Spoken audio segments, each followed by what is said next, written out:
Hello, ഇന്നത്തെ recipe ഒരു instant മുന്തിരി വൈനാണ്. അതിന് വേണ്ടുന്ന ഇൻഗ്രീഡിയൻസ് ഗ്രാമ്പു, പട്ട, ഏലക്ക, പിന്നെ മുന്തിരി 1.5 കിലോ നന്നായിട്ട് കഴുകിയെടുത്തതാണ്. അടികട്ടിയുള്ള ഒരു സ്റ്റീൽ പാത്രത്തിലേക്ക് മുന്തിരി ഇട്ട് കൊടുക്കുക. പിന്നെ 1 ലിറ്ററോളം വാട്ടർ ഒഴിച്ച് കൊടുത്തിട്ട് ഈ നമ്മുടെ സ്പൈസസ് എല്ലാം കൂടെ ചേർത്തിട്ട് നന്നായിട്ട് ഇളക്കി തിളപ്പിക്കുക. പിന്നെ ഗ്രാമ്പു ഒന്ന് ചതച്ചിടാൻ മറക്കരുത്. പിന്നെ നന്നായിട്ട് തിളച്ച് വെന്ത് വരുമ്പോഴേക്കും ഉടച്ചു കൊടുക്കുക.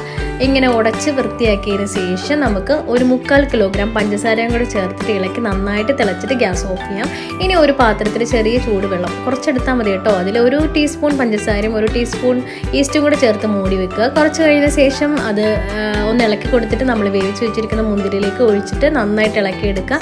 ഇനി നന്നായിട്ട് തണുത്തതിന് ശേഷം മാത്രം ഇതുപോലുള്ളൊരു ഗ്ലാസ് ജാറിലേക്ക് ഒഴിച്ചിട്ട് നമുക്ക് അടച്ച് വെക്കാം. ഒരുപാട് ടൈറ്റ് ചെയ്യണ്ട കേട്ടോ. ഇനി ഒരു തുണിയും കൂടെ വെച്ച് മൂടി കെട്ടിയിട്ട് നമുക്ക് അലമാരിയിൽ വെക്കാം. 2 ദിവസം കഴിഞ്ഞിട്ട് 3-ാമത്തെ ദിവസം നമുക്ക് അരിച്ചെടുക്കാം. ഇടയ്ക്ക് ഇളക്കി കൊടുക്കുക. Wine ready.